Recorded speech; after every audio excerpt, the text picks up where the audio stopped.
Denise Carter entered Greenwood Mall for shopping. To the staff, she looked like just another black woman with a heavy purse, an easy mark to accuse.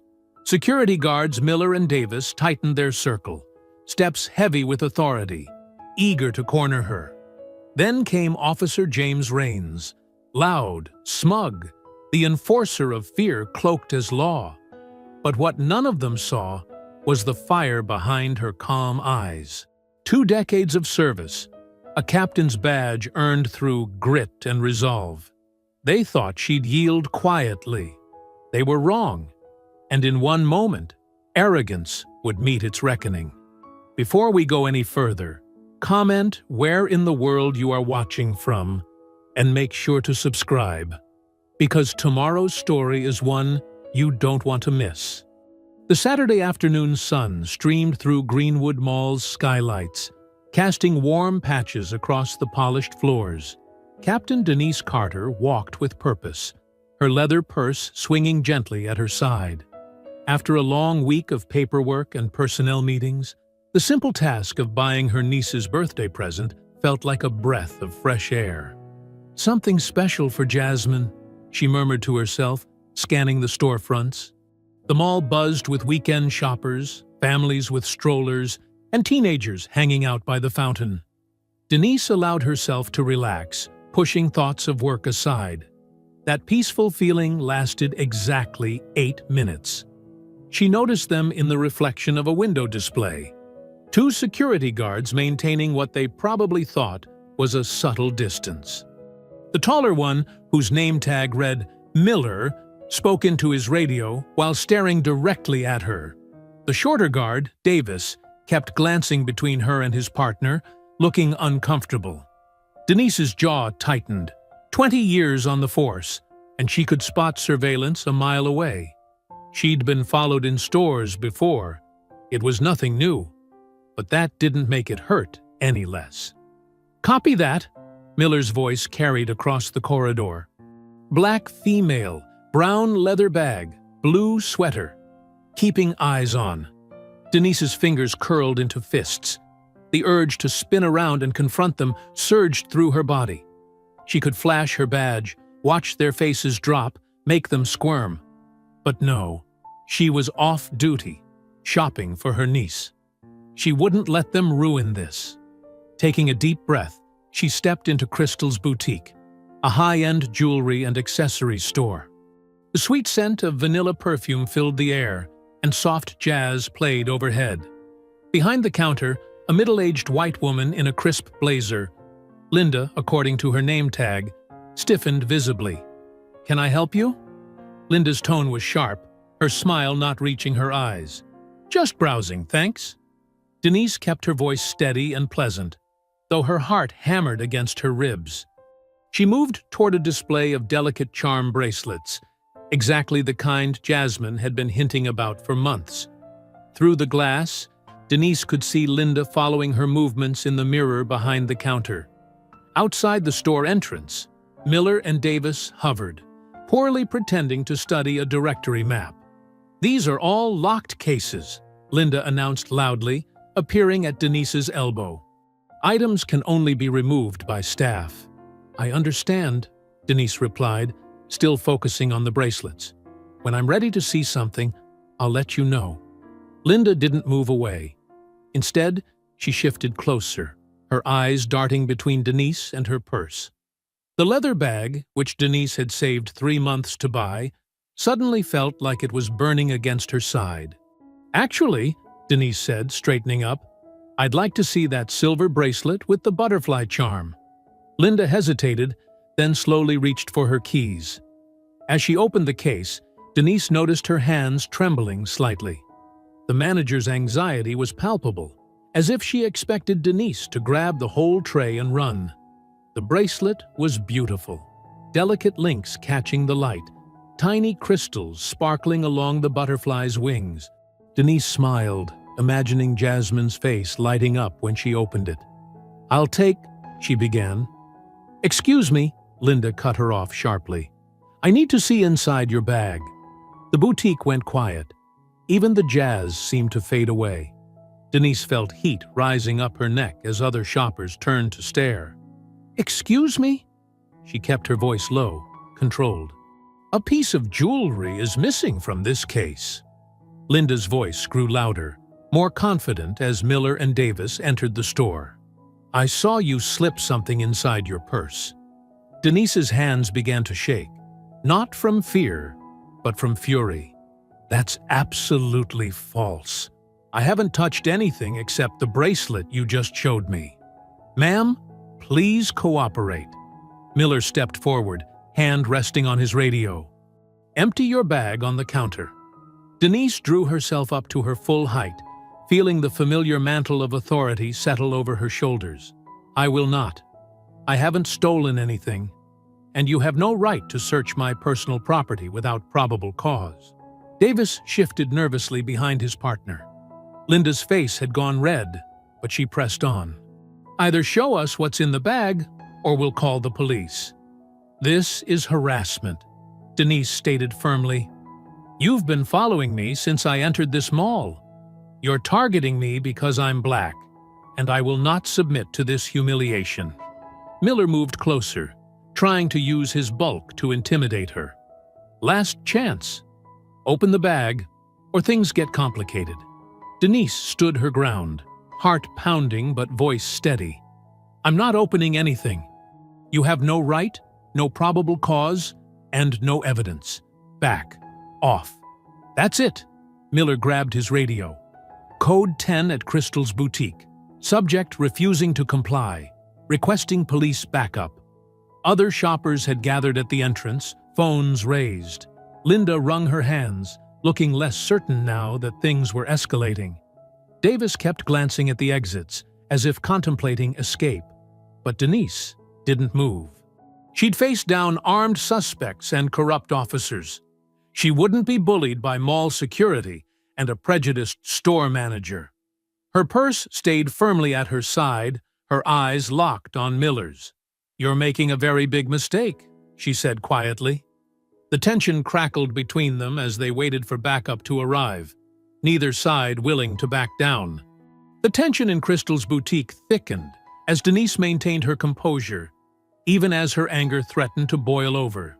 "Before you continue with these baseless accusations," she said evenly to Linda, "why don't we review your security cameras? They'll show I haven't taken anything." Linda's confidence wavered for a moment. "The cameras? They're right there." Denise pointed to the obvious black dome in the ceiling corner. "And there, and there. So let's watch the footage together." Miller didn't wait for Linda's response. He grabbed Denise's right arm, his fingers digging into her skin. Davis, looking increasingly uncomfortable, took her left arm with a gentler grip. "You've been warned," Miller growled. "Now you're interfering with security operations." Denise's police training kicked in. She could have broken their holds in seconds, but that would only escalate things. Instead, she kept her voice steady and loud enough for the gathering crowd to hear. "I am calmly requesting to view security footage that would prove my innocence." "That's not interference. That's a reasonable solution." The boutique's entrance suddenly darkened as a broad-shouldered figure pushed through the onlookers. Officer James Raines strutted in, his badge gleaming, his face twisted in what seemed like anticipation rather than concern. Denise knew Raines by reputation. The complaints about him regularly crossed her desk. Aggressive arrests, excessive force, particularly targeting black shoppers. He'd somehow avoided serious consequences, protected by connections in the department. "What do we got here?" Raines boomed, making a show of surveying the scene. His hand rested casually on his weapon, a deliberate intimidation tactic. Linda rushed to explain. "She won't let us check her bag for stolen." "Another one causing trouble?" Raines cut her off, focusing his hostile gaze on Denise. "Always the same story, isn't it?" "Officer," Denise began, maintaining her professional tone, "this is a misunderstanding that could be easily resolved by—" Without warning, Raines grabbed her shoulder and slammed her against the boutique's glass wall. The impact rattled the display cases inside, and several shoppers gasped. The glass was cold against her cheek as Rains pressed her harder against it. "Don't tell me how to do my job," he snarled close to her ear. "Hands behind your back, now!" "This is excessive force," Denise declared loudly, still keeping her voice controlled despite the rage and humiliation burning in her chest. "I have rights, and you are violating them." "Rights?" Rains laughed, yanking her arms back roughly. "You've got the right to shut up while I add resisting arrest to your charges." The handcuffs clicked shut, unnecessarily tight. Around them, the crowd had grown larger. Phones were out everywhere, recording the scene. Some people whispered in disgust. Others called out that this wasn't right, but no one intervened. Rains spun her around and started marching her toward the mall corridor. Each step was a study in controlled fury for Denise. She'd spent her career fighting against exactly this kind of abuse of power.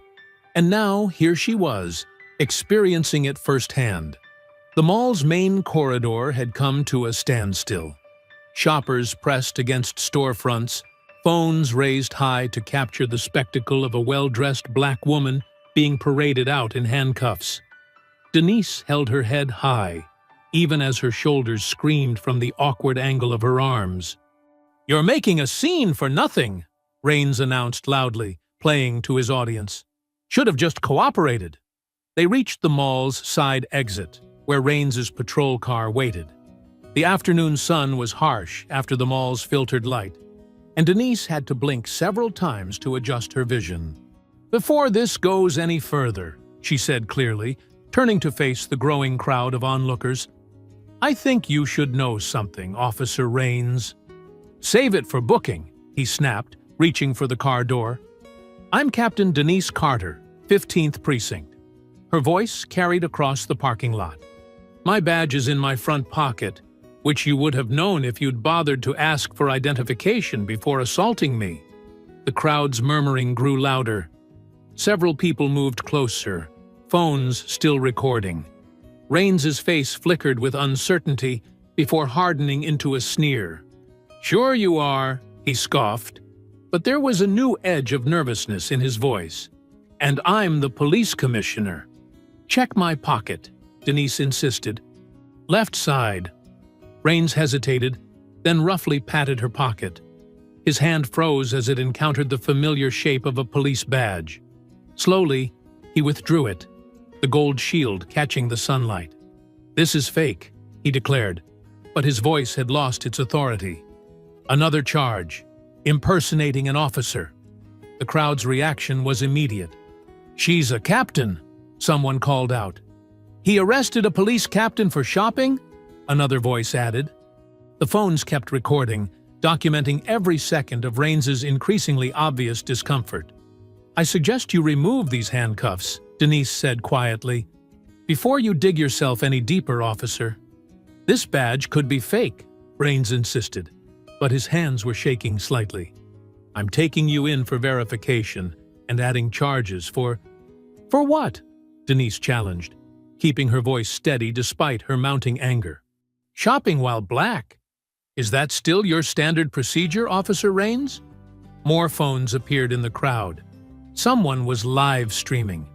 Rains's face had turned an ugly shade of red as he realized how badly he'd miscalculated.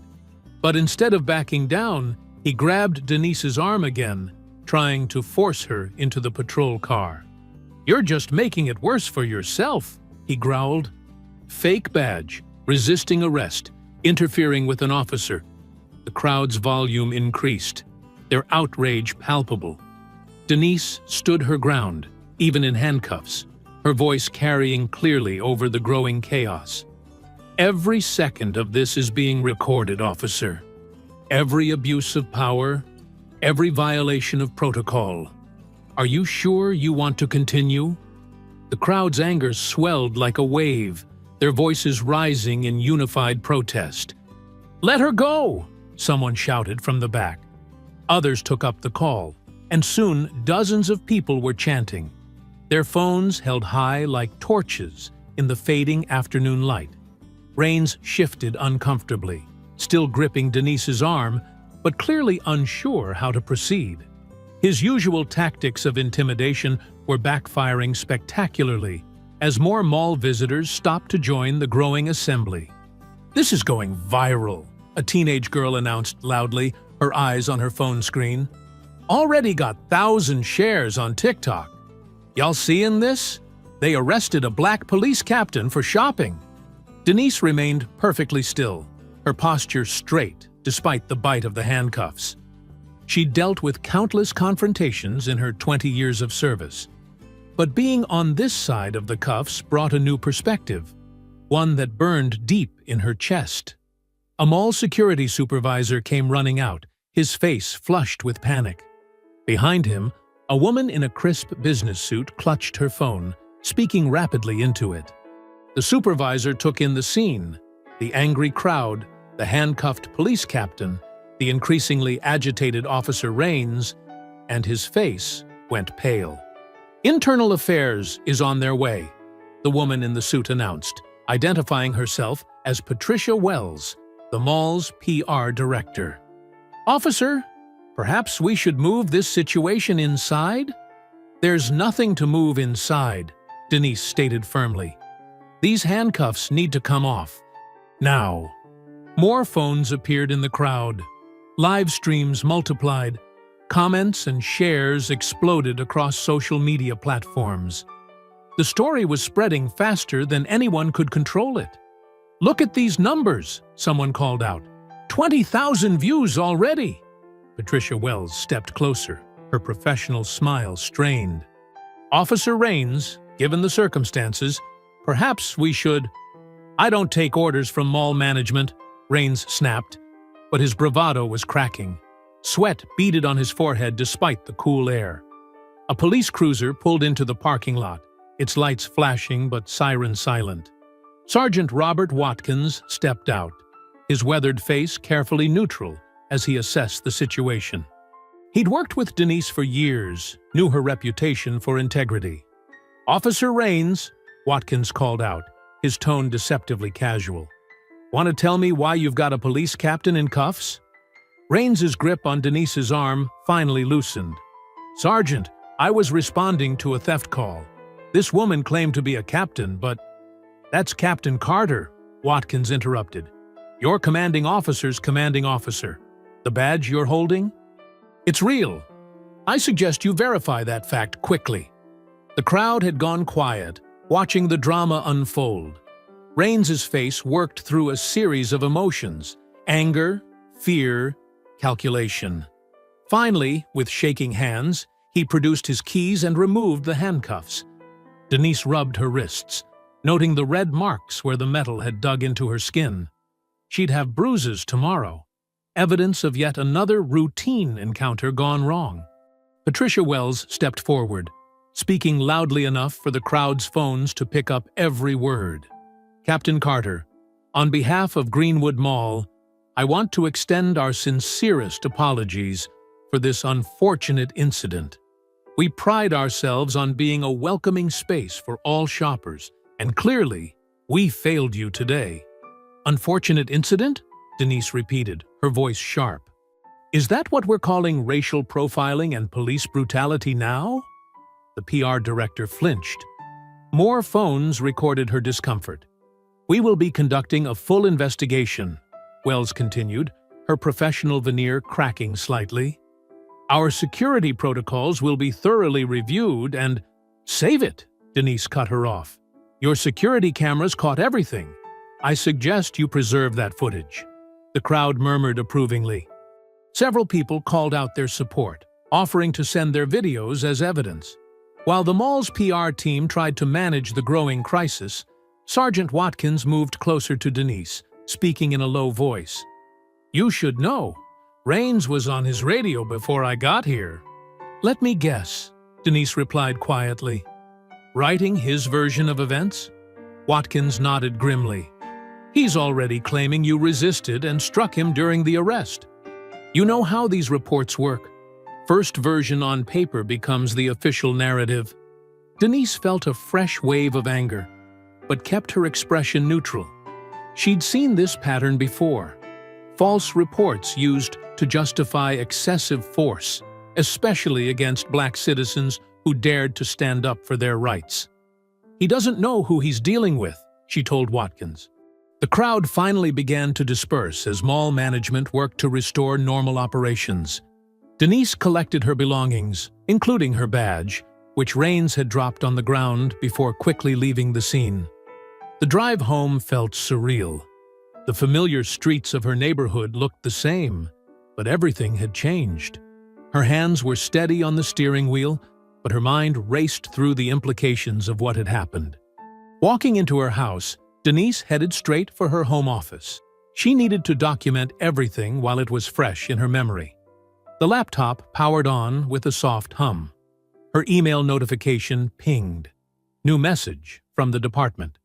Subject line, Incident Report, 2T123-487. Denise opened the attachment, her jaw tightening as she read. According to Rains's report, she had been combative and aggressive from the start. He claimed she had struck out at officers and resisted legitimate security protocols. The report painted a picture of an angry black woman out of control, the exact stereotype she'd fought against her entire career. She sat back in her chair, the accusations burning on her screen. The email had been copied to Internal Affairs, the chief's office, and the police union. Rains had moved fast, trying to control the narrative. The kitchen clock showed 7:30 p.m. when Carla Johnson arrived. Carrying a bottle of wine and wearing the concerned expression Denise had come to know well over their 15 years of friendship. As a defense attorney, Carla had seen enough cases to recognize when trouble was brewing. "I ordered Chinese," Denise said, gesturing to the takeout containers on the dining room table. "Figured we'd need fuel for this conversation." Carla set down her bag and pulled out a manila folder. "I reviewed the report you sent. It's worse than I thought, Denise." They settled at the table, the familiar comfort of their usual dinner routine now overshadowed by the day's events. Denise served the food while Carla poured the wine, both women falling into a practiced rhythm that spoke of years of friendship and shared battles. "Tell me straight," Denise said, pushing her sweet and sour chicken around the plate. "How bad is it?" Carla took a slow sip of wine before answering. "The report is crafted perfectly to trigger an IA investigation. Rains knows exactly what he's doing. He's claiming you struck him during the arrest. That's assault on an officer. He's painted you as hostile, aggressive, uncooperative. And he's got those mall security guards backing his story." "But there are videos," Denise protested. "Dozens of witnesses saw what really happened." "Videos can help, but you know how the department works. They'll say the footage is incomplete, that it doesn't show the whole story. They'll focus on your attitude, claim you escalated the situation." Carla's fork clinked against her plate as she set it down. "And let's be honest, we both know how the system treats black officers who make waves." Denise pushed her plate away, her appetite gone. "So what are my options? Legally? We can fight it. The videos help, and your record is spotless. But," Carla hesitated, choosing her words carefully, "if the department decides to push this narrative, you could be looking at suspension pending investigation. They might even try to force you into early retirement. Over a false shoplifting accusation?" Denise's voice rose with incredulity. "No," Carla replied softly, "over challenging the status quo, over making them look bad, over being a black woman who wouldn't just take the humiliation quietly." The truth of those words hung heavy in the air. Denise stood up, walking to the kitchen window. Outside, her quiet suburban street looked peaceful, normal. But nothing felt normal anymore. "I could go public," Denise said, turning back to face her friend. "The story's already out there. I could give interviews, tell my side." Carla's expression grew more concerned. "That's risky. Remember Captain Williams from the 12th Precinct? He went public about racial profiling in his department 3 years ago. Last I heard, he's working security at a warehouse in Ohio. The system has ways of making examples of people who speak up. So I'm supposed to just take it? Denise's hands clenched into fists. Let them write their lies, destroy my reputation, everything I've worked for. No, Carla said firmly. We fight smart. We gather evidence. We build a case. She hesitated again, then added, And Denise? I don't think this is just about you. What do you mean? Carla opened the manila folder she'd brought, spreading several documents across the table. In the past year, I've defended 6 clients, all black, all arrested at or near that mall, all charged with resisting arrest or assaulting officers, all after they filed complaints about harassment. Denise leaned over the papers, her police training kicking in as she scanned the details. Same officers involved? Raines appears in most of them. And look at the pattern. The charges always come after the complaints. It's like they're using the threat of prosecution to silence people. Denise felt a chill run down her spine. The implications were staggering. How many cases are we talking about? These are just the ones that came to me. How many people do you think took plea deals because they couldn't afford to fight? How many stayed quiet because they were afraid? The conversation continued late into the evening, both women picking apart details, looking for patterns, building a bigger picture. By the time Carla left, the kitchen clock showed nearly midnight, but sleep wouldn't come. Denise sat in her darkened living room, her laptop casting a blue glow over her face as she scrolled through social media. The videos of her arrest had exploded online. Some comments expressed outrage, demanding justice. Others spewed racist venom, claiming she'd played the race card, or got what she deserved. A news site had picked up the story. Black police captain arrested while shopping. Racial profiling or legitimate stop. The comments section was a battlefield of competing narratives.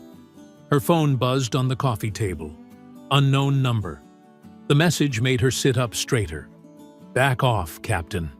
You don't know what you're stepping into. Denise stared at the screen, her police training noting details automatically.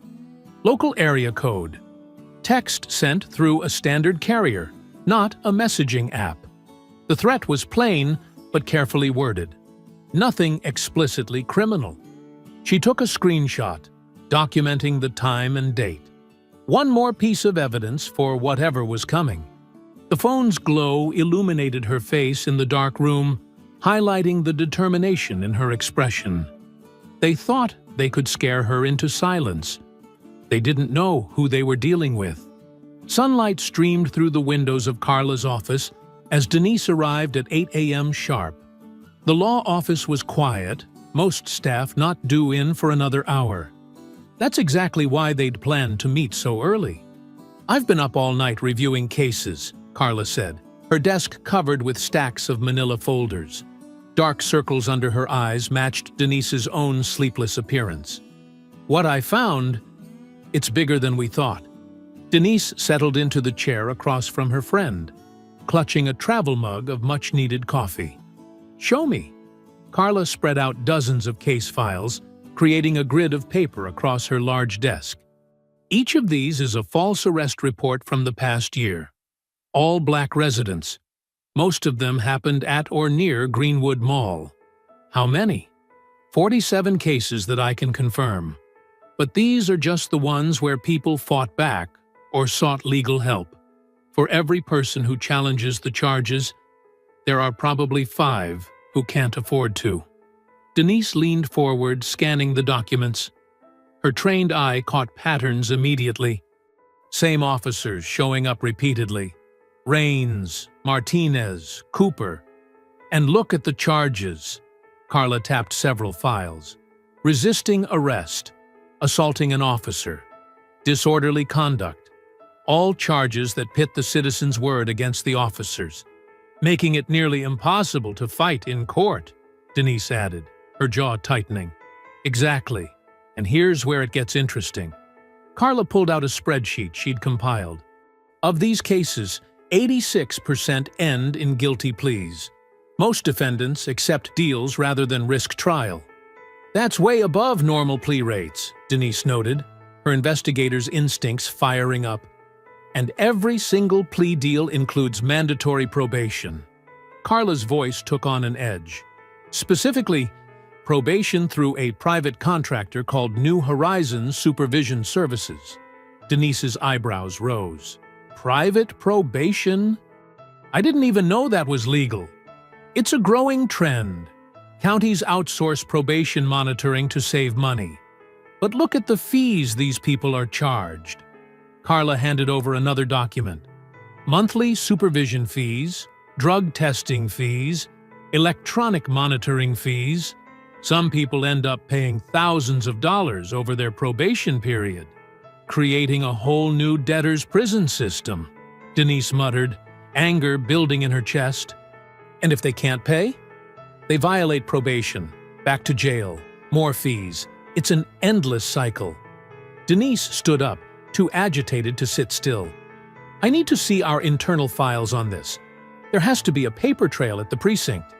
Be careful, Carla warned. After that threat last night, I'm still a police captain. I have every right to review arrest records. Denise gathered her things. They can't stop me from doing my job.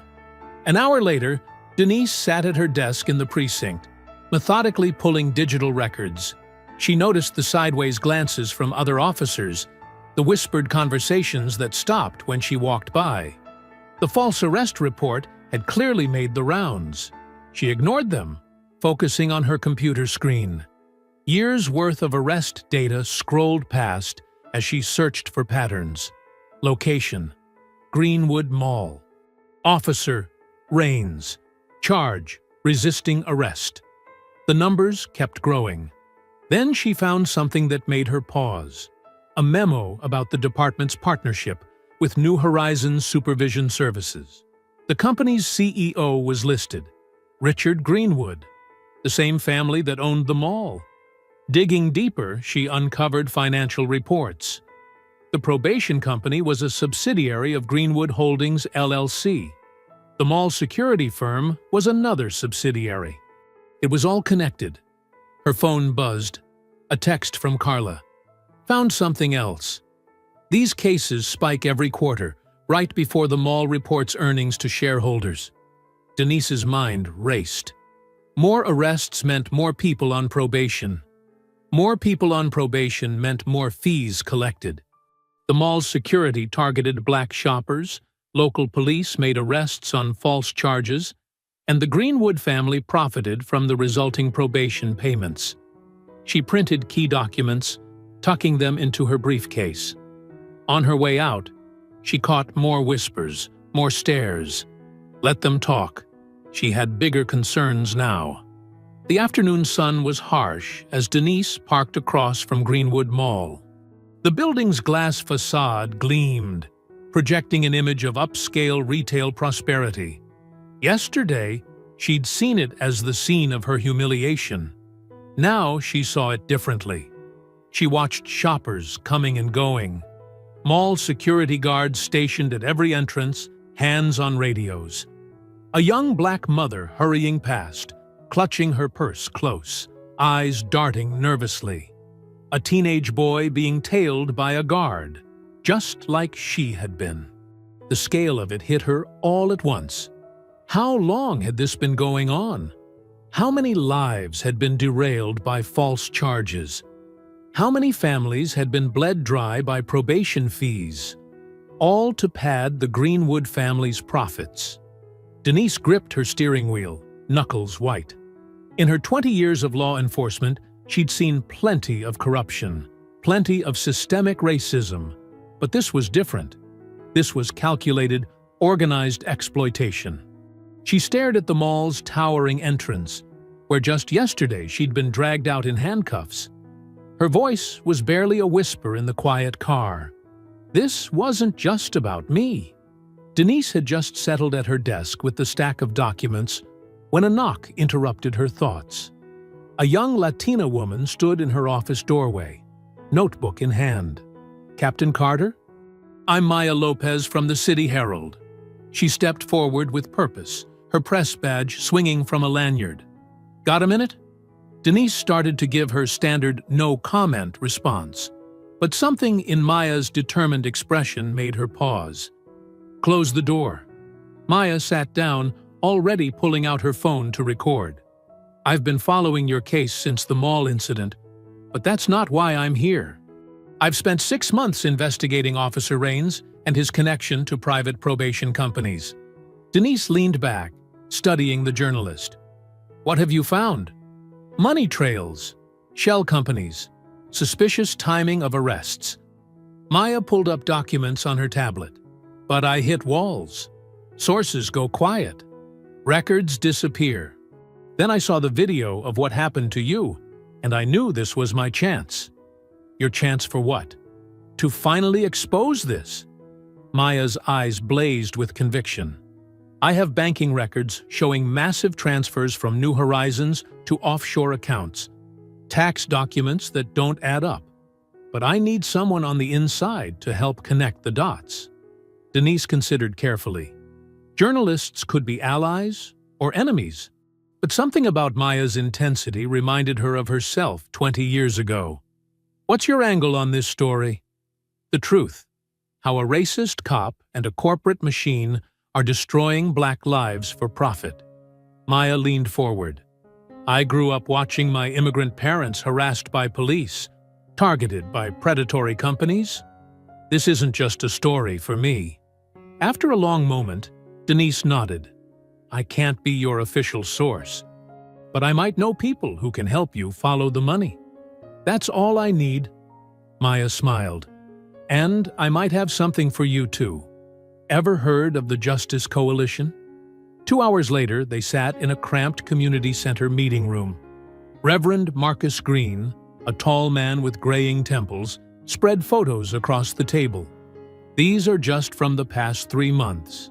All false arrests by Raines and his crew." Around them sat other community leaders, teachers, small business owners, activists. Each had stories about Raines. Each had been gathering evidence. "We've been documenting everything," said Lisa Chen, a local teacher. "Videos, witness statements, medical records from people Raines roughed up. But every complaint gets buried."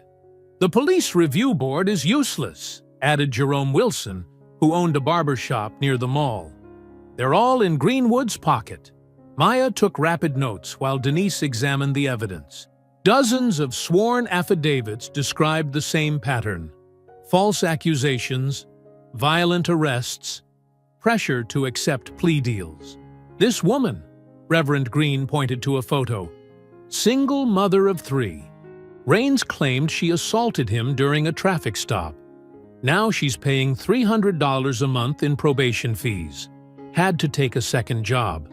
They threatened to take her kids if she fought the charges," Lisa added quietly. Denise's hands clenched. "Why haven't these stories come out before?" "Fear," Jerome said simply. "Raines makes examples of people who speak up. Strange traffic stops. Sudden building code violations. Kids getting hassled at school. But we kept records," Reverend Green said, "waiting for someone with the power to do something." He looked meaningfully at Denise. Maya spoke up. "With these affidavits and my financial documents, we could build a solid case. The Herald would publish it." "It would take more than one article," Denise cautioned. "The Greenwood family has armies of lawyers." "Then we'll write a series," Maya said firmly. "Follow every thread. Show how deep this goes." They spent another hour planning, connecting pieces of the puzzle. The activists had years of documentation. Maya had financial expertise. Denise had insider knowledge of police procedures. "We need to move carefully," Denise warned as they wrapped up. "These people won't go down without a fight." "That's why we need to strike hard and fast," Maya argued. "Once the first story breaks, others will come forward." Darkness had fallen by the time Denise pulled into her driveway. The day's revelations weighed heavily. So many lives affected, so much evidence ignored. She'd known racism existed in the department, but this level of organized exploitation shocked even her. Her porch light flickered as she approached her front door. The mailbox was stuffed full, overflowing onto the ground. Strange. Mail had already been delivered this morning. Gathering the scattered envelopes, her stomach tightened. No return addresses, no postmarks. Hand-delivered. Inside, she spread them on her kitchen table. Her hands trembled slightly as she opened the first one. A crude drawing of a hanging figure. Below it, words cut from magazines. Mind your business. The next contained photos. Surveillance shots of her leaving her house, shopping, meeting Carla. Someone had been following her. More letters spilled out. Racial slurs in jagged handwriting. Threats against her family. Pictures of her niece's school. The last envelope held a single photo. Denise being arrested at the mall.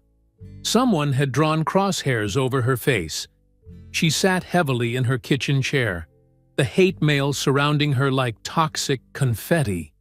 They were trying to scare her into silence, like they'd scared so many others. But they'd made a mistake. Denise Carter didn't scare easily. And now, she had proof they were worried enough to threaten her. She gathered the letters carefully, preserving any potential evidence. Tomorrow, she'd show them to Maya and the coalition. Let them document one more example of intimidation. The threats meant she was on the right track, and she wasn't alone anymore. The next morning, Denise walked through the precinct hallway, the hate mail burning a hole in her briefcase. She needed someone higher up on her side. Lieutenant Harris's office door was open, and she could see him reviewing reports at his desk. "Got a minute, Mark?" she asked, knocking lightly on the door frame. Harris looked up with his characteristic easy smile. "For you?" "Always, Captain." He gestured to the chair across from him. "Close the door." Denise settled into the chair, studying her old friend's face. She'd known Mark Harris for 15 years, worked countless cases together. He'd backed her promotion to captain, stood up for her when others questioned her leadership. "I need to show you something," she said, pulling out the threatening letters. "This was in my mailbox last night." Harris's expression darkened as he examined the hate mail. His jaw tightened at the photo with the crosshairs. "Jesus, Denise! Have you reported this?" "To who?" She leaned forward. "Mark, this goes deeper than just Rains and that mall incident. I've been digging, and there's a pattern. False arrests, coerced pleas, all feeding into this private probation racket. That's a serious accusation." Harris set the letters down carefully. "You have proof?" "Building it. I've got victims' statements, financial records showing suspicious payments, and now these threats." She tapped the letters. "Someone's scared enough to try intimidating me." Harris rubbed his temples. "Look, you know I've always had your back, but this kind of investigation, it could shake the whole department. It needs shaking." Denise's voice hardened. "You've seen how Rains operates, how many complaints we've buried. This isn't just about dirty cops, it's systematic exploitation." "I hear you." Harris stood, pacing behind his desk. "You're right, this needs to be investigated, but we need to be smart about it." He turned to face her. "Let me help.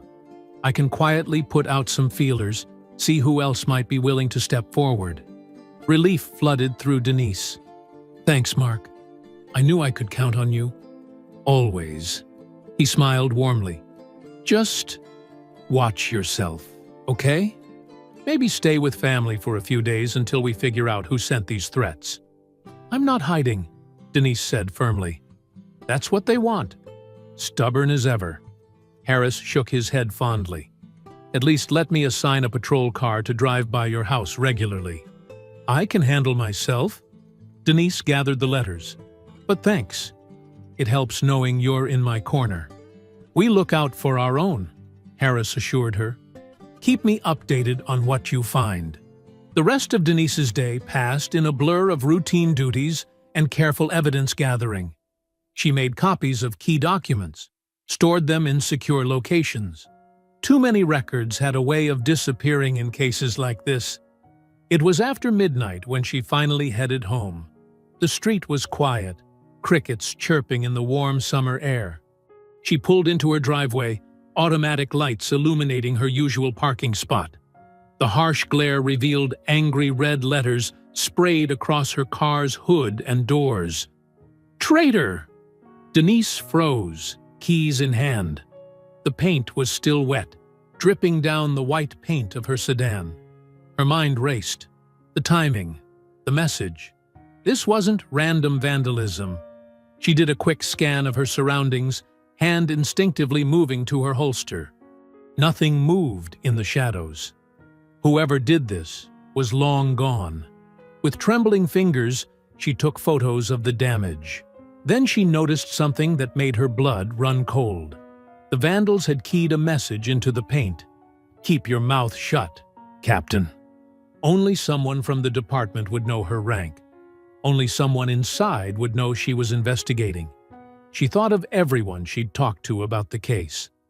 Maya, the coalition members, Carla, Harris.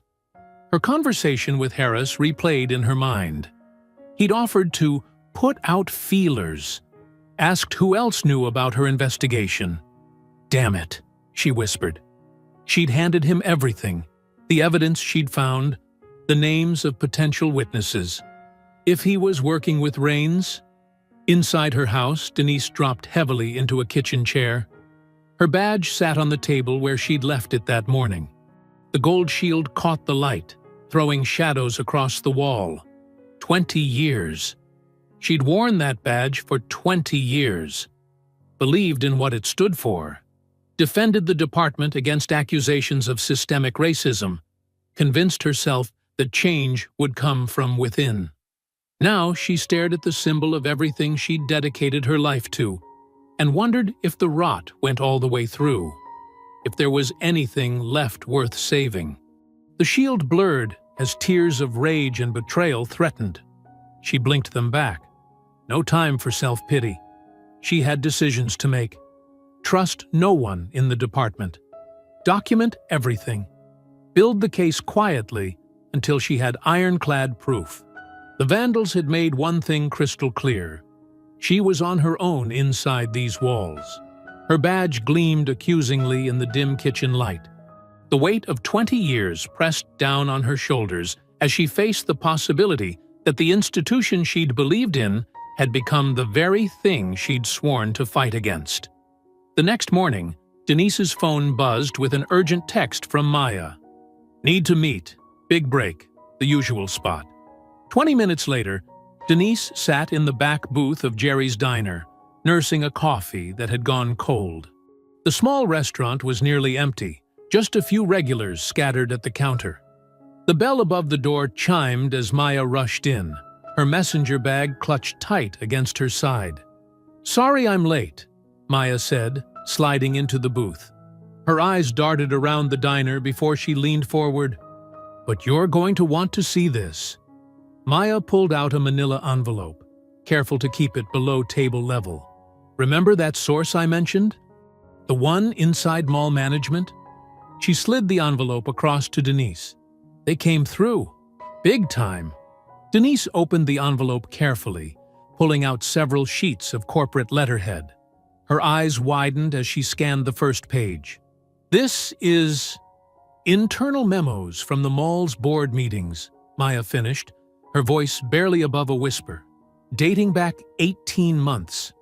Look at page 3. Denise flipped to the indicated page. The memo detailed loss prevention initiatives, corporate speak for security protocols. But as she read further, her hands began to shake. The document laid out explicit instructions for security to target high-risk demographics, a thin veil for racial profiling. It included quotes from meetings where board members discussed coordinating with local police to maximize enforcement opportunities. They were working with Rains directly, Maya explained, tapping a highlighted section. The board approved bonuses for security staff based on arrest numbers. They knew exactly what they were doing. Denise read further. The memo detailed how arrests would feed into the private probation system, a company called New Horizons Supervision Services. The mall's parent corporation owned a controlling stake. "It's all here," Denise breathed. "The whole pipeline." They weren't just allowing racial profiling, they were incentivizing it, turning it into profit. Maya nodded grimly. Every false arrest meant another person forced into their probation program. Monthly fees, mandatory rehabilitation classes, all funneling money back to the same corporate interests. "How did you get this?" Denise asked, carefully returning the papers to the envelope. "My source works in corporate accounting. They've been documenting everything, waiting for someone to investigate." Maya's eyes gleamed.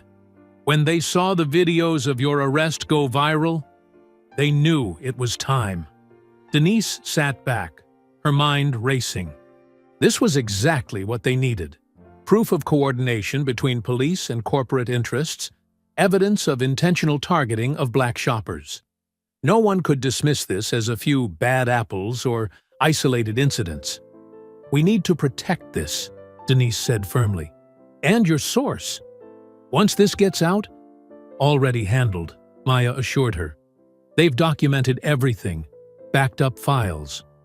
Multiple copies in secure locations. Smart." Denise tucked the envelope into her jacket. "I'll scan these tonight, create digital backups. But we need to move carefully. After what happened to my car, you think someone in the department is working with them?" "I know they are." Denise's voice was hard. "Lieutenant Harris, I trusted him, told him about the investigation.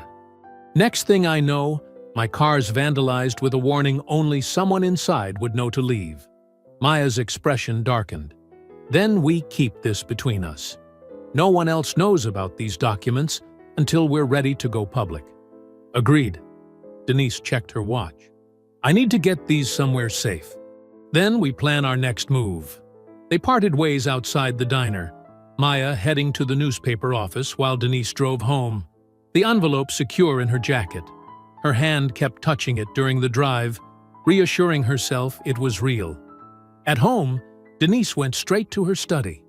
The heavy wooden desk had been her father's, solid oak with a hidden compartment in the bottom drawer. She carefully placed the envelope inside, then locked the drawer with a key she wore around her neck. For the first time in weeks, she felt something like hope. The weight of isolation and betrayal lifted slightly. They had proof now, not just witness statements or circumstantial evidence, but direct documentation of the conspiracy. Denise fixed herself dinner, actually tasting the food for once instead of just going through the motions. She checked her security cameras, a habit now, but the street was quiet. No suspicious vehicles, no more vandals in the night. Later, as she prepared for bed, Denise allowed herself to imagine the aftermath.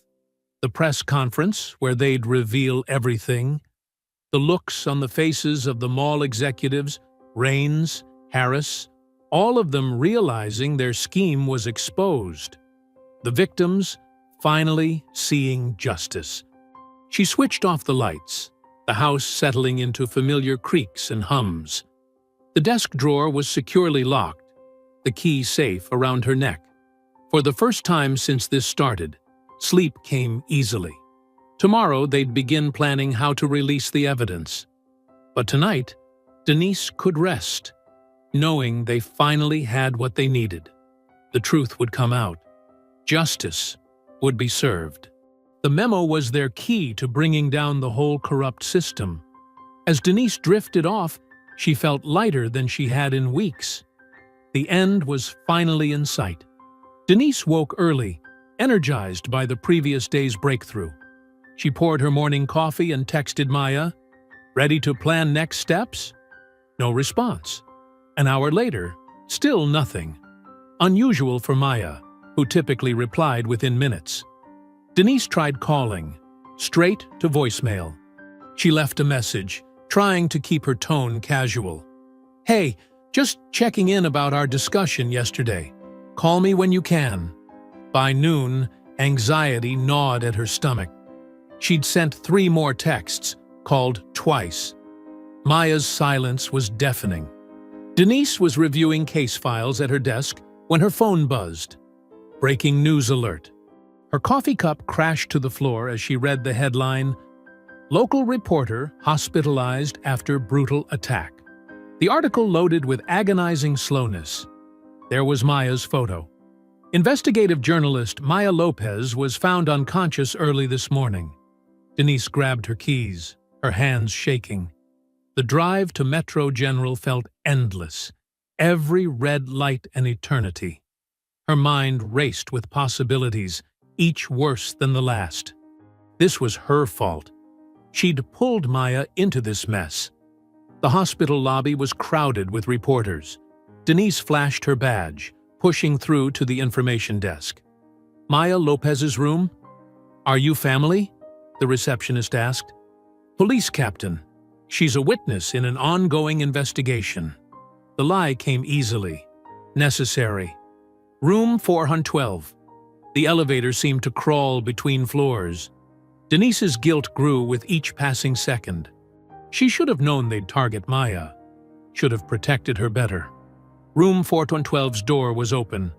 Maya lay in the hospital bed, her face bruised, left arm in a cast. Despite everything, her eyes lit up when she saw Denise. "You look terrible," Maya croaked. "Me?" Denise moved to the bedside. "You're the one in the hospital gown. Should see the other guy." Maya tried to smile but winced. "What happened?" Denise asked, pulling up a chair. "Walking to my car after work. Someone grabbed me from behind." Maya's voice was rough. Professional job. Knew exactly how to hurt without killing. Denise's fists clenched. "Did you see their face?" Maya glanced at the door, then lowered her voice. "Better. Saw something else. When they threw me down, their jacket rode up. Chrome flashed at their hip. Denise went cold. A badge?" Maya nodded slightly. "Department issue. Same as yours." The confirmation hit Denise like a physical blow. One of her own had done this. Someone she might pass in the precinct hallways every day. "I'm so sorry," Denise whispered. "I never should have—" "Don't." Maya's good hand gripped Denise's wrist with surprising strength. "This proves we're onto something big. They're scared." "They should be scared of me now," Denise growled. "Good." Maya shifted, grimacing. "Because I'm not stopping. Neither should you." A nurse appeared in the doorway. "Ms. Lopez needs rest." "5 more minutes," Maya pleaded. The nurse frowned but nodded. Once they were alone again, Maya spoke urgently. "The memo's safe, right? Locked in my desk at home. I'll start making copies today." "Good. Because this," Maya gestured to her injuries, "means we're close. They wouldn't risk attacking a reporter unless they're desperate." Denise stood. "Get some rest. I'll check on you tomorrow." "Be careful," Maya called as Denise reached the door. "They know we have something."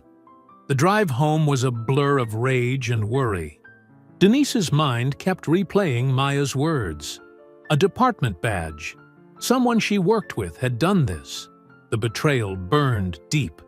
She pulled into her driveway as sunset painted the sky orange. Something felt off before she even reached the front door. A subtle wrongness in the air. The door was locked, but that meant nothing. Denise drew her off-duty weapon, entering cautiously. The living room was untouched, kitchen normal. But as she approached her study, she saw it. The door slightly ajar when she always kept it closed. Her heart pounding, Denise pushed the door open. The room was a disaster. Books thrown from shelves, papers scattered, and her father's desk. The heavy oak drawer had been forced open, the lock splintered. Denise rushed forward, already knowing what she'd find. The hidden compartment gaped empty. The manila envelope containing their evidence was gone. Denise sank into her chair, the magnitude of the loss hitting her. Their proof, the documentation that could have exposed everything, all gone. She thought of Maya lying in that hospital bed, battered but unbowed. Of all the victims of this scheme who were counting on them, even if they didn't know it yet. Her phone buzzed, a text from an unknown number. Next time, it won't just be the journalist. Denise stared at the message, her hands trembling with fury. They thought this would stop her, that stealing evidence and attacking her friend would make her back down. They didn't know her at all. She dialed 911 reporting the break-in, but she already knew what the response would be. A routine report, no real investigation, the system protecting its own. As she waited for patrol officers to arrive, Denise looked around her violated study. The desk her father had given her, now broken. The scattered remnants of her investigation. They'd taken the memo, but they couldn't take her determination. Or Maya's courage. Or the truth of what they'd uncovered. The morning after the break-in, Denise sat at her kitchen table, staring at the official summons from Internal Affairs. The cream-colored paper felt heavy in her hands, each word a hammer blow. Immediate suspension. Pending investigation. Allegations of misconduct. Her phone wouldn't stop buzzing. News alerts kept popping up, each headline worse than the last. Troubled police captain claims conspiracy. Sources say suspended officer. Shows signs of instability. Police captain's vendetta against mall security raises questions. Denise clicked one article, her jaw clenching as she read, "Sources within the department describe Captain Carter's recent behavior as erratic and vindictive. The decorated officer's apparent obsession with proving discrimination at Greenwood Mall has colleagues concerned." "Lies," she whispered, closing the browser. But the damage was done. They were painting her as the angry black woman, twisting her justified outrage into something dangerous and irrational. Her phone buzzed again. Another unknown number. "Hope you die, pig." She'd received dozens like it since yesterday. Some were creative in their hatred. Others, simple death threats. Denise got up and drew the blinds tighter, though it was barely noon.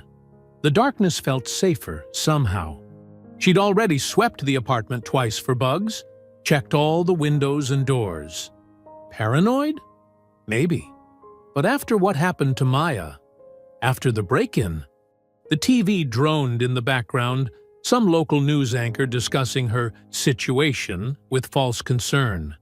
Sources say Captain Carter's claims of systematic discrimination appear to be unfounded, possibly stemming from personal grievances.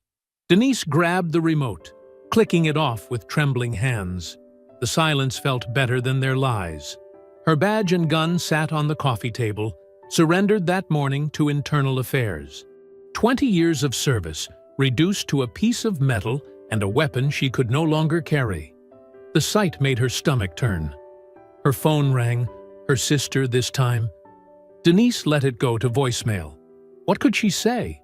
That she was fine? That everything would work out? The lies would stick in her throat. She paced the apartment, feeling caged. The walls seemed to close in with each pass. Every shadow held potential threats. Every unexpected sound made her jump. A news helicopter buzzed overhead. They'd been circling her building all morning, hoping to catch a glimpse of the troubled captain. Denise ducked away from the windows, though the blinds were already drawn tight. Her laptop chimed with new email notifications from the police union. In light of recent events, from her supervisor, disappointed doesn't begin to cover. From an anonymous account, should have kept your mouth shut. She slammed the laptop closed. The screen had started to blur anyway, her eyes burning with frustrated tears she refused to let fall. The doorbell rang, making her jump. Denise approached cautiously, checking the peephole. Her heart skipped. Kayla stood in the hallway, backpack slung over one shoulder. Denise opened the door, quickly pulling her niece inside. "Kayla, what are you doing here? You should be in school." "Half day," Kayla said, dropping her backpack. Without hesitation, she wrapped her arms around her aunt in a fierce hug. "And I needed to see you." Denise stiffened at first, then melted into the embrace. She hadn't realized how much she needed this. Simple human contact from someone who didn't see her as a threat or a failure. "Mom's worried," Kayla said, still holding tight. "She's been trying to call you." "I know." Denise pulled back, studying her niece's face. I can't talk to anyone right now. Not with everything." "You mean all the lies they're telling?" Kayla's young face hardened with anger. "We know they're lies, Auntie D. Everyone at school knows too." She pulled out her phone, fingers flying across the screen. "Look at this." The video loaded, the footage from the mall. Denise tried to look away, not wanting to relive that humiliation, but Kayla insisted. "No, look at the views." The number took a moment to register. 5.2 million views. The comments section was flooded. "This is what systemic racism looks like. Captain Carter is a hero for standing up. We stand with you, Captain." "It's not just the video," Kayla said excitedly. "People are sharing their own stories. About Officer Raines, about the mall security, about the whole corrupt system. You started something, Auntie D." Denise sank onto the couch, overwhelmed. "They're still saying I'm unstable, that I'm making it all up. So what?" Kayla sat beside her, fierce determination in her young face. "The truth is out there now. People are watching, they're listening, and they're angry. Not at you, but at them."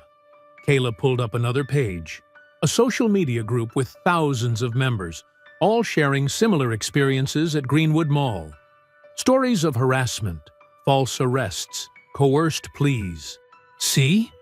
Kayla squeezed her aunt's hand. "You're not alone. And you're not crazy. You're the only one brave enough to stand up to them." For the first time in days, Denise felt something besides despair. A small spark of hope, kindled by her niece's unwavering faith and the evidence that public opinion was shifting. "When did you get so wise?" she asked, managing a small smile. "I learned from the best." Kayla hugged her again.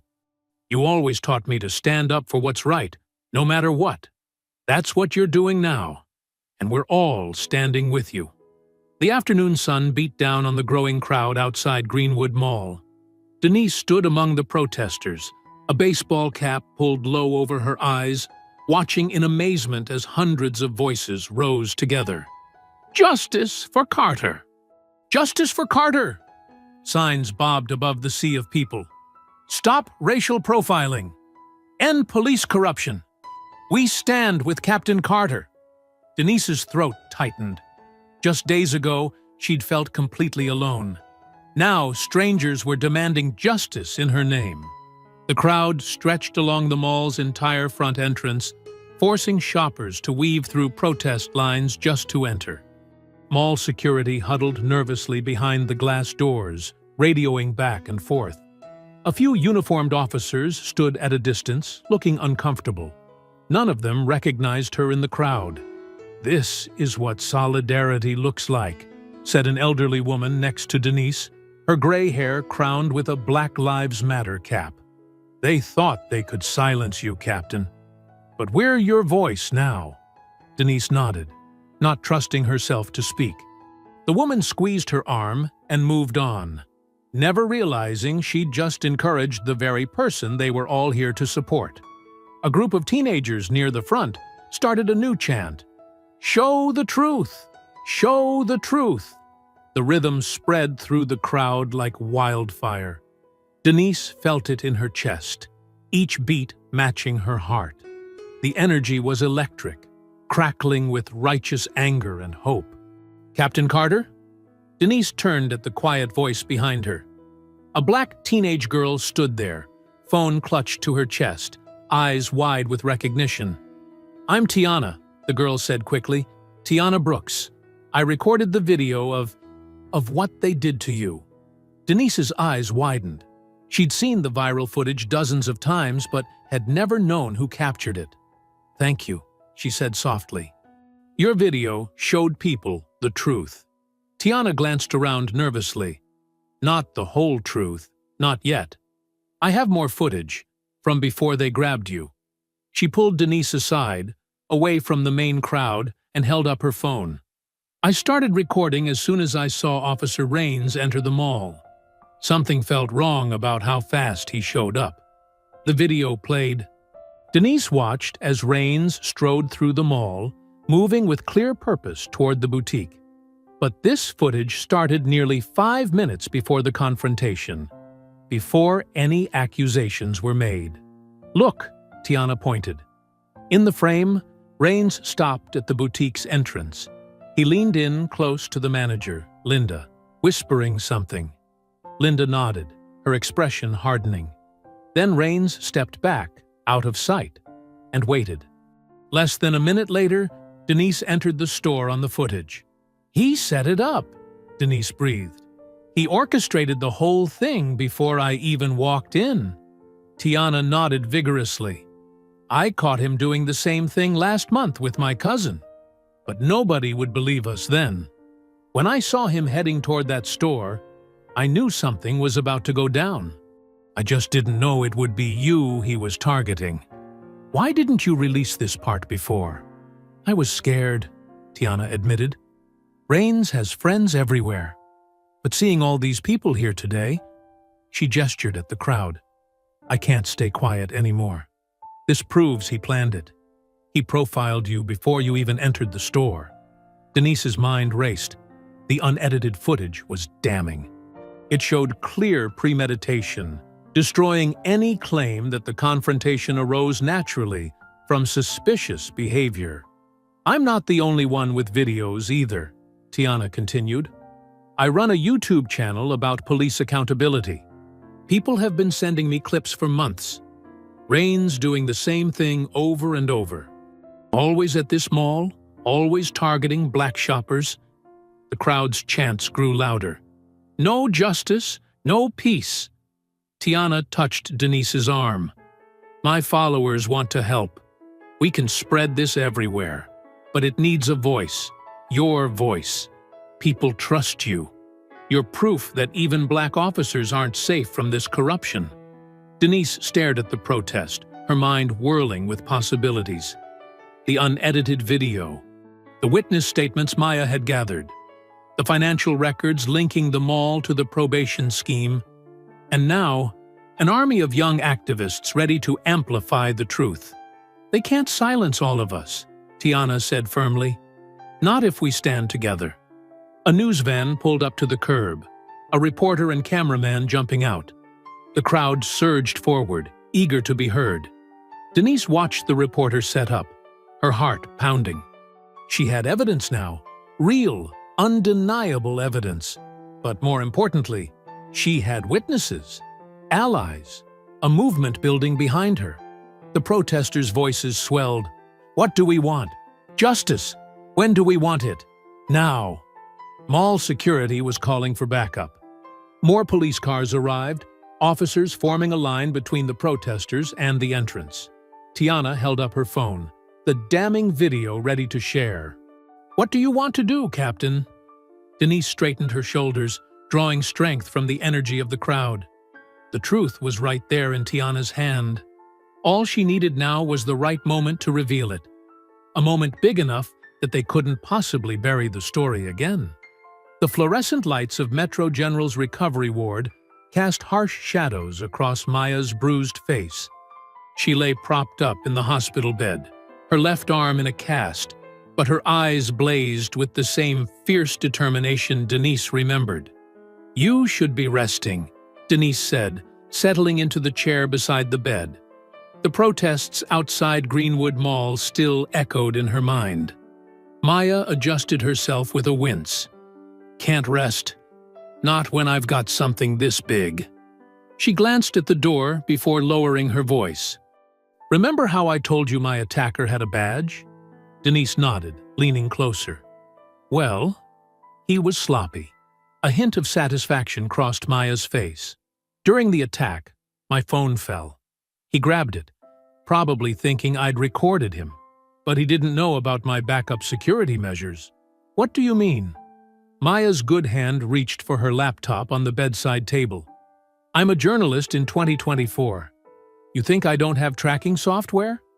The moment he turned my phone on, it started uploading everything to my cloud storage, including, she opened a folder, all the files from his phone. Denise's eyes widened.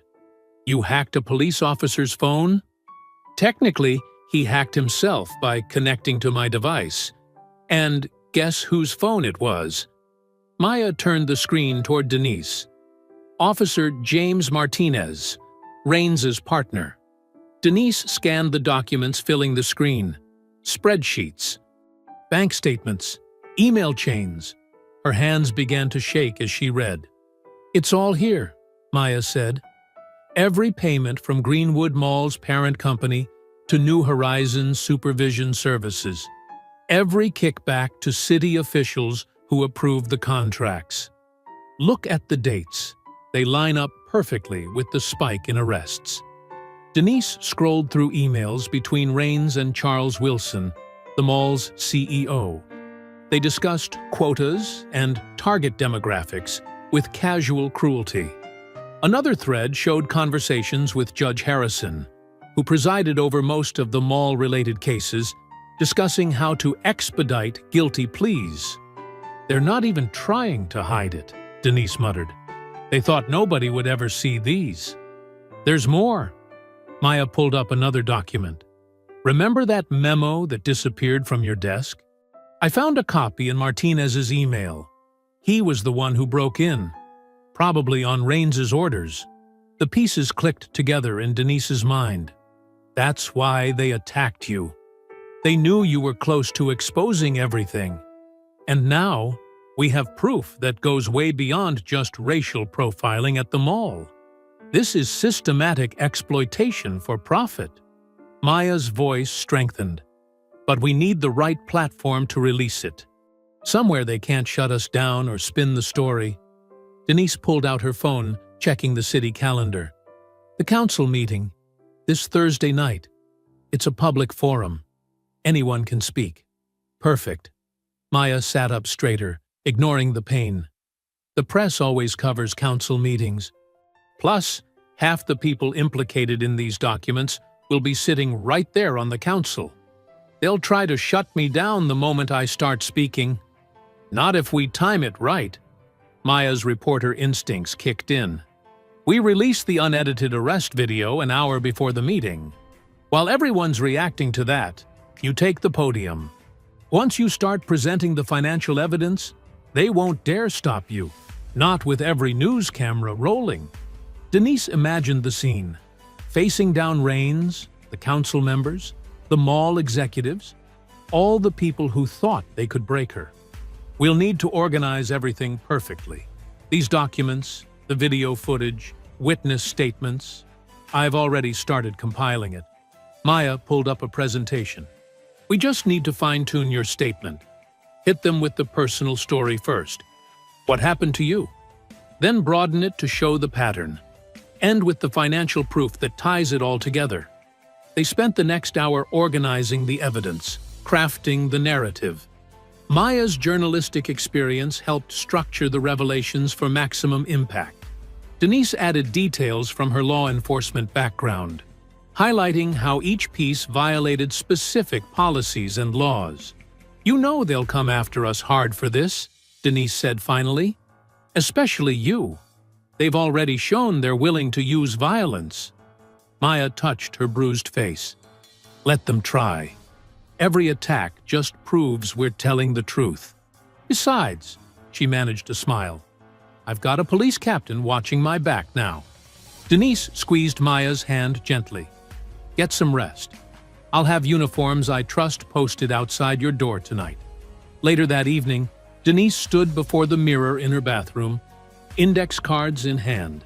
The speech they'd prepared felt heavy with truth and consequence. She studied her reflection, the shadows under her eyes, the new lines of stress around her mouth, the steel in her gaze. "My name is Captain Denise Carter," she practiced, her voice steady. "2 weeks ago, I was falsely arrested while shopping at Greenwood Mall. But this isn't just about one incident of racial profiling. This is about a systemic criminal enterprise operating within our city." She paused, remembering the protesters' chants, Tiana's courage, Maya's determination despite her injuries. The weight of their trust pressed on her shoulders. "This stops now," she told her reflection. "All of it." She laid out her suit for Thursday. Her sharpest blazer, pressed pants, polished shoes. Her captain's badge, which she hadn't worn since the suspension, caught the light on her dresser. She picked it up, feeling its familiar weight. Everything hinged on Thursday night. The evidence was solid. The witnesses were ready. The stage was set. She just had to stand up and speak the truth. Denise returned to the mirror, squaring her shoulders. "My name is Captain Denise Carter," she began again, her voice growing stronger with each word. The marble halls of City Hall echoed with footsteps and whispered conversations. Camera crews jostled for position near the council chamber doors. Inside, every seat was filled, with people standing along the walls and spilling into the hallway. Denise paused in the doorway, her heart pounding. The evidence folder felt heavy in her hands. She spotted familiar faces. Maya in the back, her arms still in a cast. Tiana with her phone ready to record. Community activists wearing "Justice for Carter" t-shirts. Nobody noticed her at first. She was dressed in civilian clothes, her badge pinned inside her blazer. Near the front, Officer Raines lounged in his chair, talking and laughing with Charles Wilson, the mall's CEO. Their comfortable arrogance made her stomach turn. Mayor Thompson sat at the center of the raised council platform, mopping his forehead with a handkerchief. His eyes darted between his phone and the crowd. The other council members shifted in their seats, obviously aware of the tension filling the room. Denise took her place in line behind other citizens waiting to speak. Each person had 3 minutes at the podium. She watched the clock, knowing her video would be dropping any moment. A commotion rippled through the crowd. Phones lit up across the chamber. People nudged each other, showing screens. Raines's laughter cut off mid-chuckle as he noticed. The unedited footage of her arrest was live. Mayor Thompson cleared his throat. "Next speaker, please." Denise stepped to the podium. Now heads turned. Whispers spread like fire. Raines sat up straight, his smirk faltering. "My name is Captain Denise Carter." Her voice carried clear and strong through the microphone. 2 weeks ago, I was falsely arrested while shopping at Greenwood Mall. But this isn't just about one incident of racial profiling. She laid out her evidence folder, spreading documents across the podium. "This is about a systematic criminal enterprise operating within our city. An enterprise that targets black citizens for arrest, forces them into plea deals, and profits from their probation." The crowd's murmurs grew louder. Camera flashes lit up the room. "I have here internal communications between mall executives and police officers." She held up the first document. "They discuss arrest quotas targeting specific demographics. I have financial records showing payments from the mall's parent company to New Horizons Supervision Services." Wilson, the mall CEO, pulled out his phone, typing frantically. Mayor Thompson tried to interrupt. "Captain Carter, this forum is for community concerns, not unfounded accusations.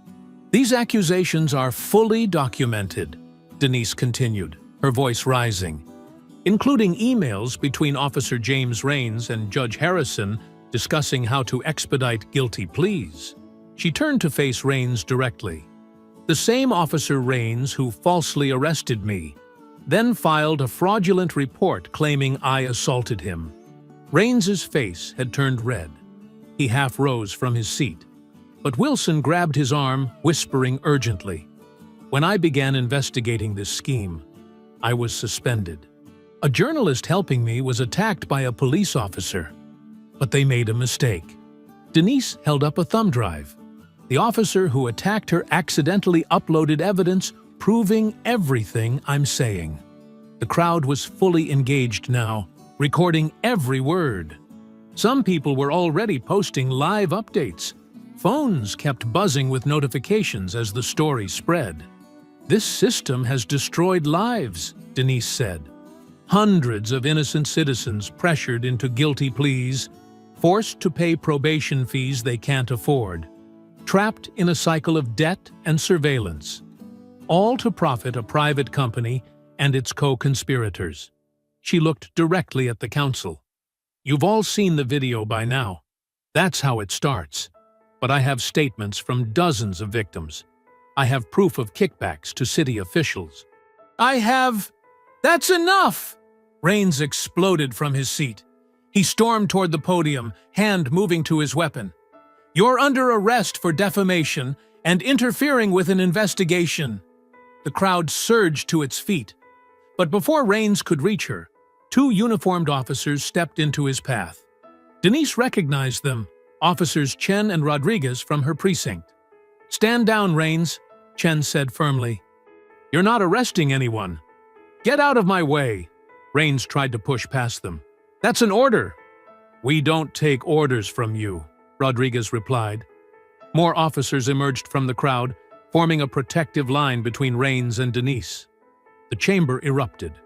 People jumped to their feet, phones recording everything. A chant started in the back. "Justice! Justice!" spreading until it filled the room. Raines backed away, his face contorted with rage and disbelief. The mall's CEO had already slipped toward the exit. Mayor Thompson was desperately banging his gavel, trying to restore order. But the chant only grew louder. "Justice! Justice!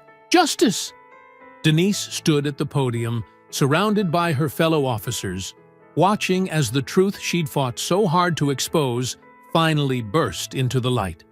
The council chamber descended into chaos. Camera crews pushed forward, microphones extended like spears. Flashbulbs turned the room into a strobing disco of light and shadow. The chants of "justice" bounced off the marble walls, becoming a thunderous roar. Denise remained steady at the podium, her hands no longer shaking. She'd carried this weight for weeks. The fear, the anger, the betrayal. Now, watching it all unravel, she felt strangely calm. State Attorney Patricia Walsh shouldered her way through the crowd, her face set with determination. She'd been sitting quietly in the back, listening to everything. Now, she meant business. "Captain Carter," Walsh called out over the noise. "I need those documents, all of them.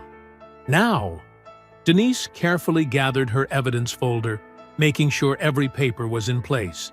The financial records that Maya had recovered from her attacker's phone, the internal memos, the victim statements.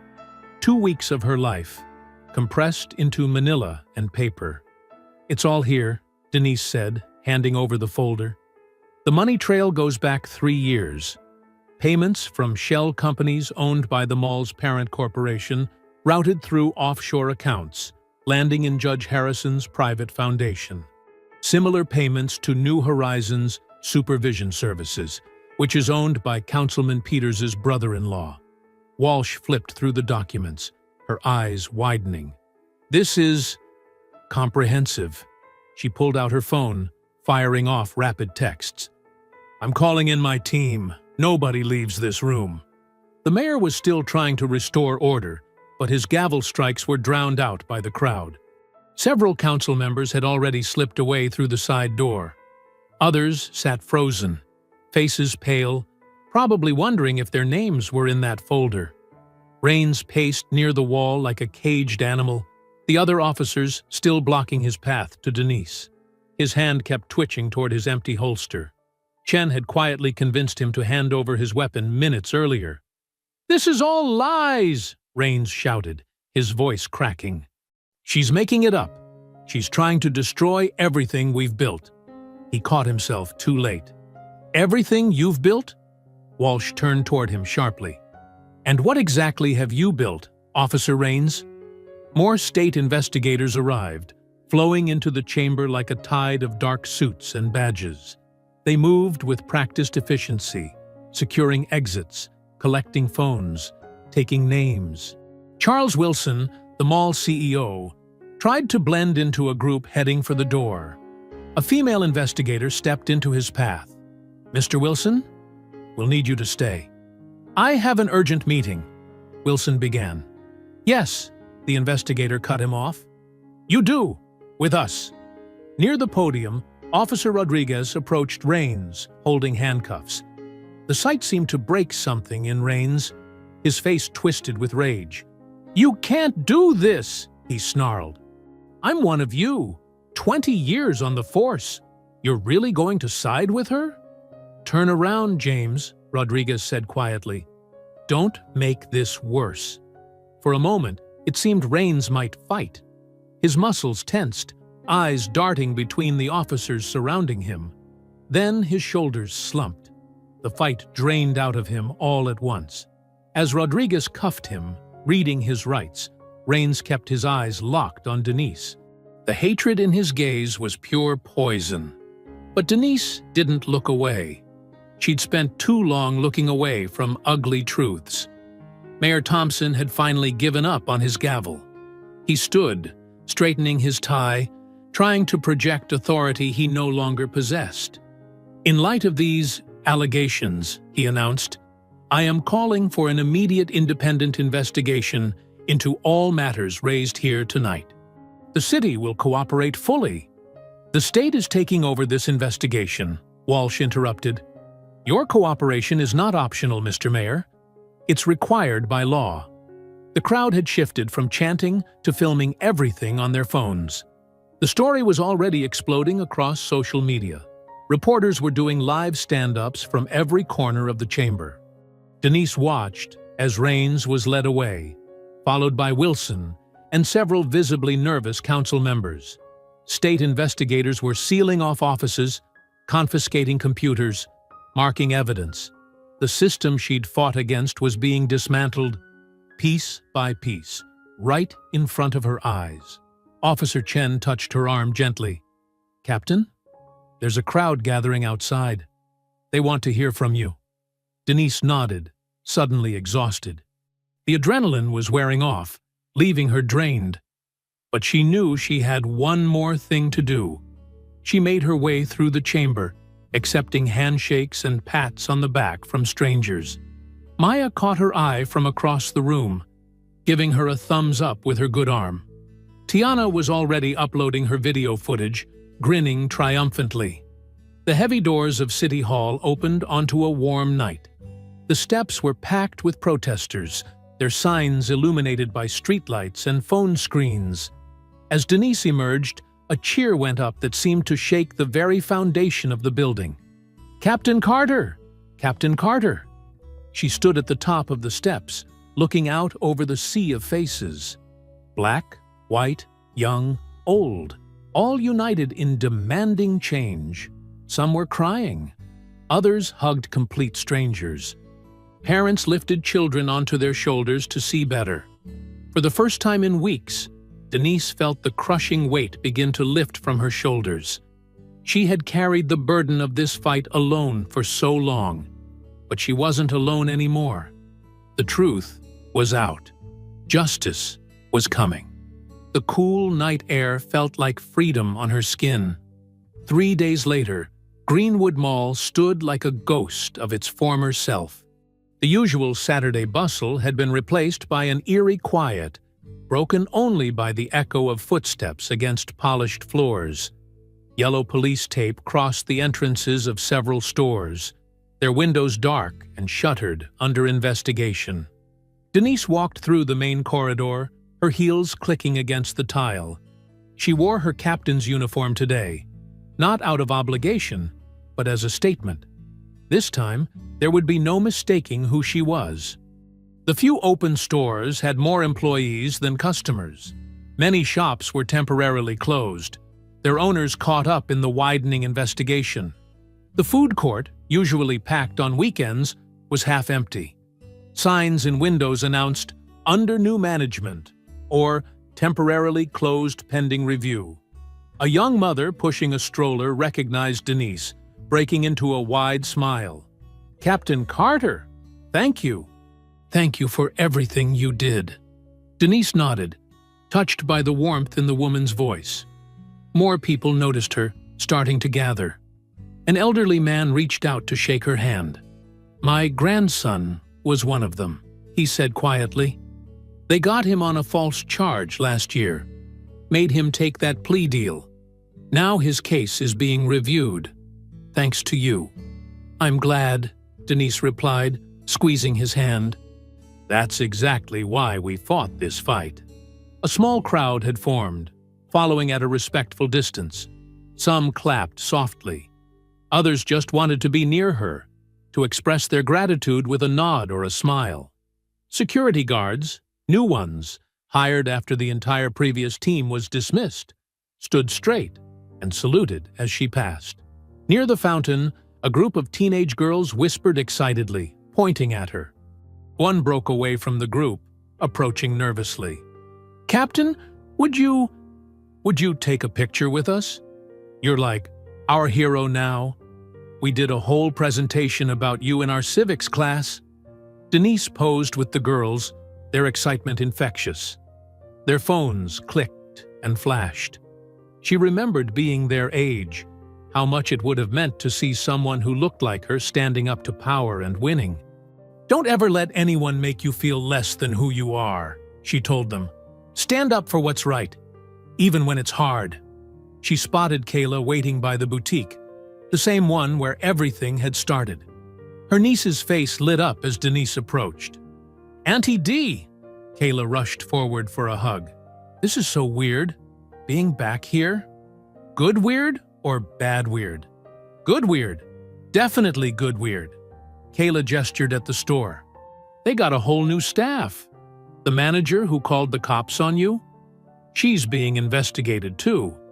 Turns out, she was getting kickbacks for targeting black shoppers." Inside the boutique, the atmosphere was completely different. The new staff greeted them warmly, almost reverently. The young cashier could barely contain her excitement. "Captain Carter, it's such an honor. Please, let us know if you need anything at all."